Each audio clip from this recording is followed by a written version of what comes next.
Welcome you all to Vedang Teaching। तो जेमती आपण माने अतीत रे हमर जो माने सक्सेसफुल एस्पिरेंट थिले जो माने एलटीआर आर्ट्स एग्जाम रे क्वालिफाई करथिले बहुत सारा स्टूडेंट मानकु आमे पॉडकास्ट रे डाकिलु। आज आम सहित सेही भली आउ जणे हमर भाई अछंती जे कि सोनपुर जिल्लारू बिलोंग करंती नरेंद्र कर्ण।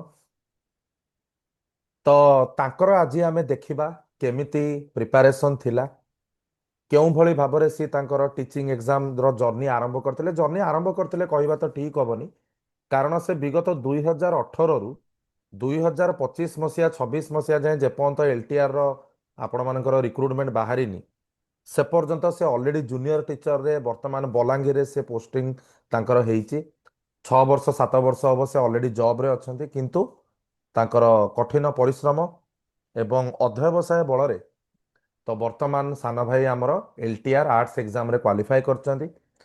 तो आजिर ए पॉडकास्ट रे सेही भली जणे सक्सेसफुल एस्पिरेंट राजेंद्र कर्णक सहित आमे माने गुप्तगु हबा कथावार्ता हबा किंतु ता पूर्वरु मु आपण मानकु कहि रखिया को चाहे किछि आमर ऑडियंस भाई भौणी अछंती जो माने मु जानिनी अलगा कोनोसी चैनल रु प्रेरित हेई बा जहा भी हेई थाउ सेमानंकर मझिरे मझिरे रहुची जे आमे माने पिला मानकु डाकी की आनी की माने आश्चर्यकर घटना जे आमे माने कुआडे पिलांको आर्थिक सहायता करूचु पॉडकास्ट करिवारे तो ए जिनसटी संपूर्ण मिथ्या आज्ञा मिथ्या जिनस जो माने भी ए जिनस जानी सुनी करूचंती एवळ ए प्रकार माने घृण्य चिंताधारा रखंतु नाही।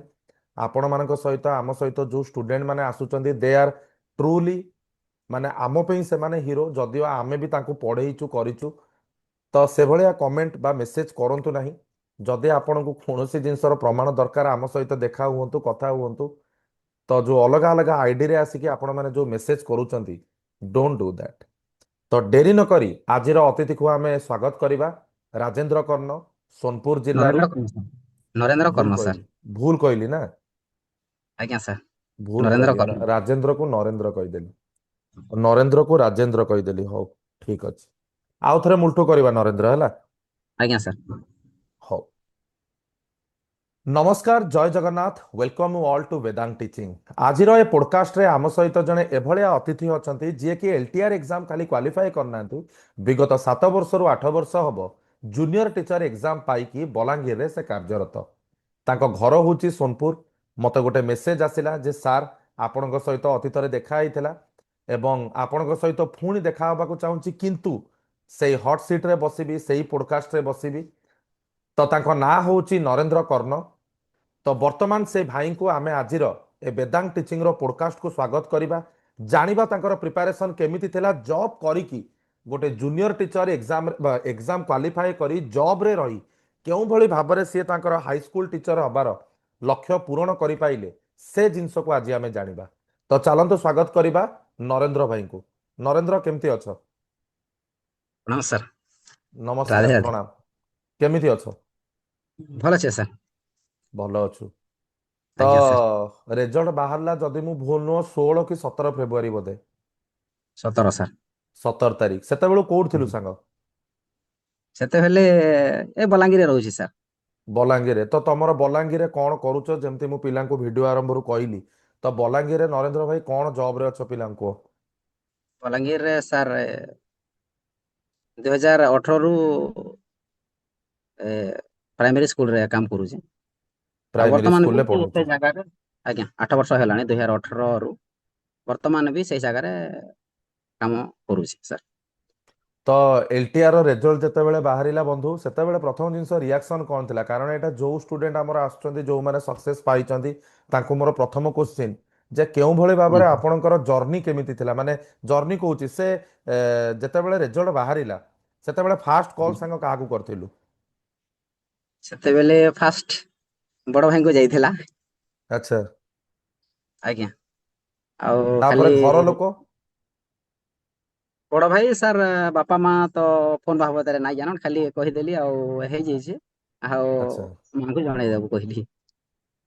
बापा माँ कौन बापा माँ तमे केते भाई भौणी नरेंद्र?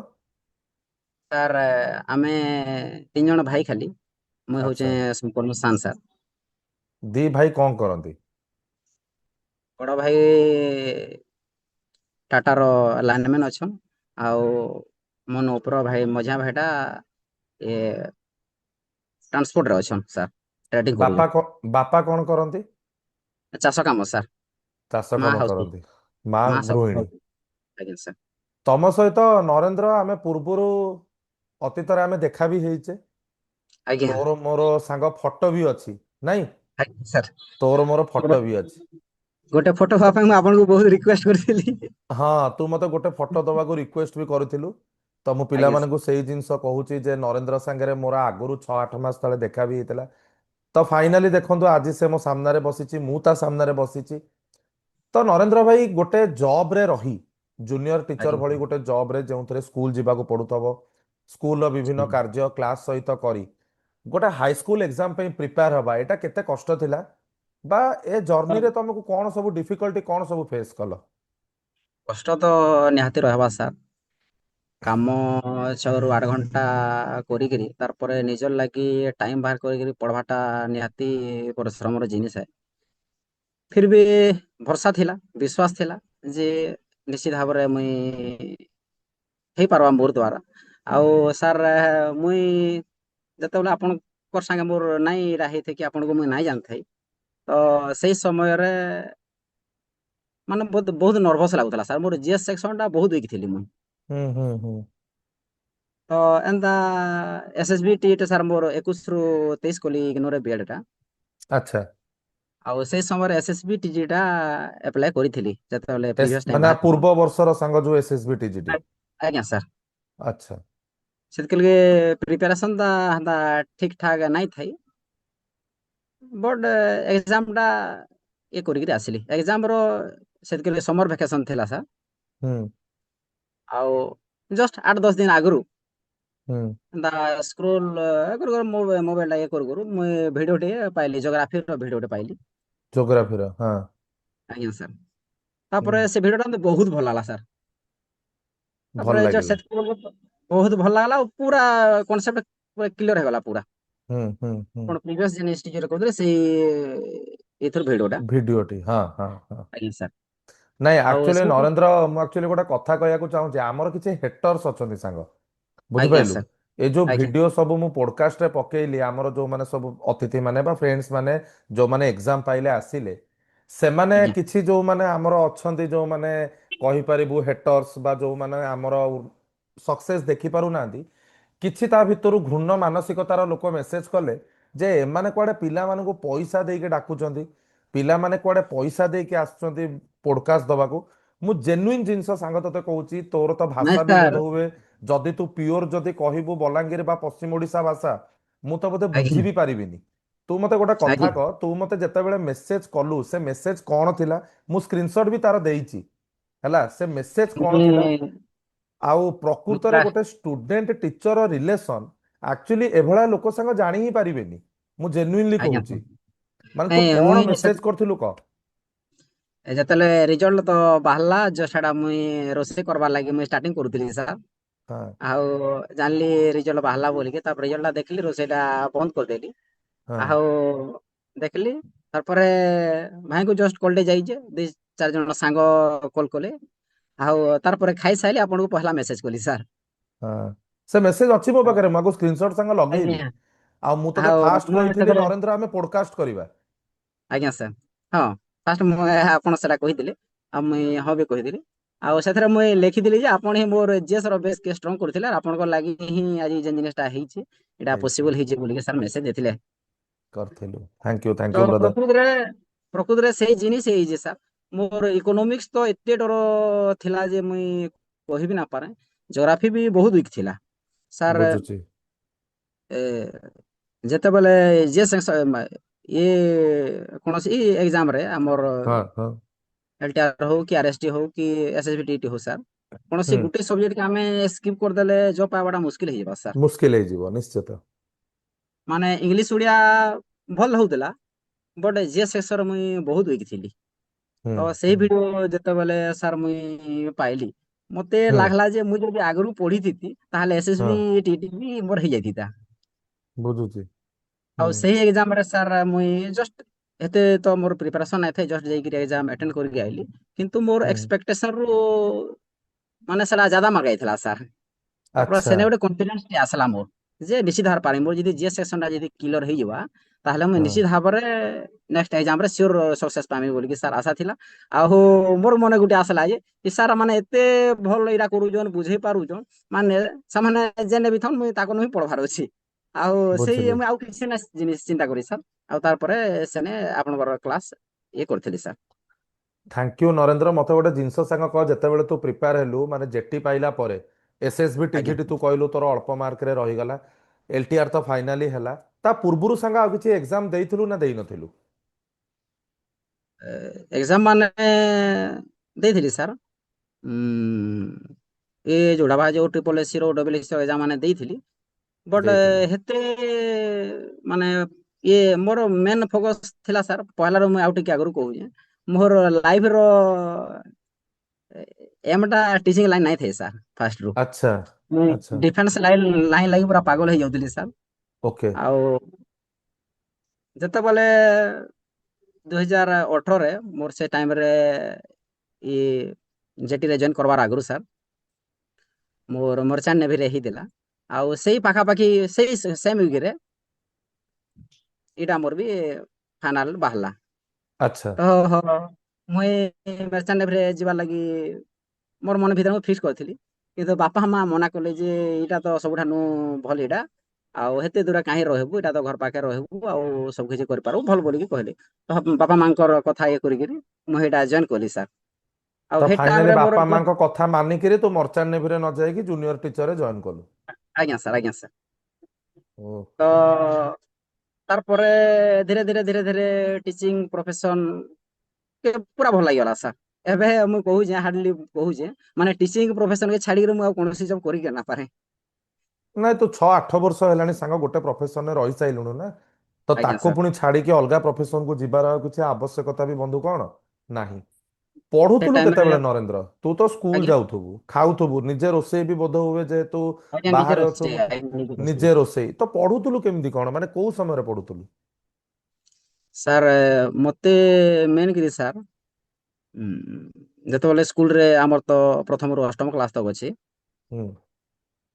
ଆଉ 6, 7, 8ର ସାର୍ ମୁଇଁ ଯେତେବେଳେ ଜଏନ୍ କଲି ସ୍କୁଲରେ ଯେନ୍ ମାନେ 1, 2 ପଢୁଥିଲେ ସେମାନେ 7, 8 ଯେତେବେଳେ ପଢିଲି, 6, 7, 8 ପଢୁଥିଲେ ତାଙ୍କର ବ୍ୟାଚ୍ ଟା ମୁଇଁ ମୂଳରୁ ଷ୍ଟ୍ରଙ୍ଗ କରିଦେଇଥିଲି ସାର୍ ଯେତେବେଳେ ଜଏନ୍ କଲା ବେଲୁ।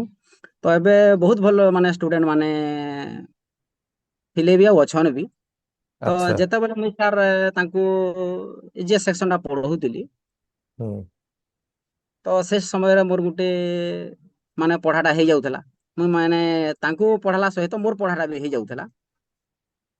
ଆଉ ପହଲା ସାର୍ ଯେତେବେଳେ ମୁଇଁ ଆପଣଙ୍କର ସାଙ୍ଗେ ନାଇଁ ଏଇଟା କରିଥେଇ ତ ସେ ସମୟରେ ପଢାଲେ ମୋର ସାଟିସ୍ଫାକ୍ସନ ଲେଭେଲ ମତେ ସାଟିସ୍ଫାଏ ନାଇଁ କରୁଥାଏ ସାର୍। କିନ୍ତୁ ଆପଣଙ୍କର କ୍ଲାସ ଯେତେବେଳେ କଲି ଆଉ ତାରପରେ ଯେତେବେଳେ ଛୁଆକୁ ପଢାଲି ସାର୍ ଏତେ ହଁ। ତା ମାନେ ଛୁଆ ମାନେ ଏଇଟା ଖୁସି ବି ହେଲେ ଆଉ ବୁଝି ପାରିଲେ। ଆଉ ଇଭେନ ଏନ୍ତା ହେଲା ଯେ ସେମାନେ ବି ମତେ ବୁଝେଇ ଦଉଥିଲେ ସାର୍।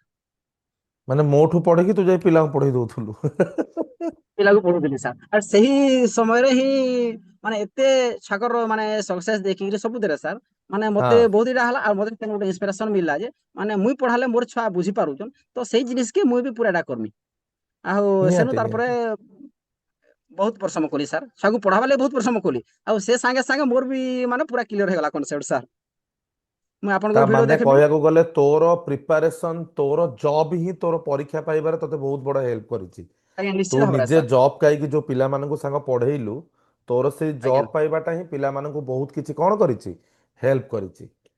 ନିଶ୍ଚିତ ଭାବରେ ଲାଇଫରେ ସାର୍। ତ ଜବ ରେ ସାଙ୍ଗ ଥିଲୁ ମୁଁ ତ ଭାବିବାରେ ସେମିତି ତ ଫାଇନାନ୍ସିଆଲ ପ୍ରୋବ୍ଲେମ ତ ନଥିବ ବୋଲି ମୁଁ ଭାବୁଛି। ତେଣିକି ଫିର ବି କିଛି ନାଇଁ ବି ଥାଇପାରେ ସେଇଟା ଆମେ ତ କହିପାରିବାନି।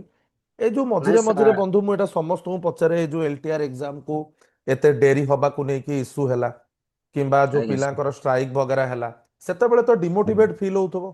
ତ ଡିମୋଟିଭେଟ ଫିଲ୍ ହେଲେ ତୁ କରୁ କଣ ସାଙ୍ଗ ସେତେବେଳେ ତୋର ଇମୋସନ୍ସ ବା ଯୋଉ ପରିଶ୍ରମ କରି ଗୋଟେ ଟିଚର ହବା ପାଇଁ ତମେ ମାନେ ପଢୁଛ ଯେତେବେଳେ ତମମାନଙ୍କୁ ଡିମୋଟିଭେଟ ପିଲା ମାନେ ଫିଲ୍ ହଉଛି ସେତେବେଳେ ତମେ କରୁଛ କଣ?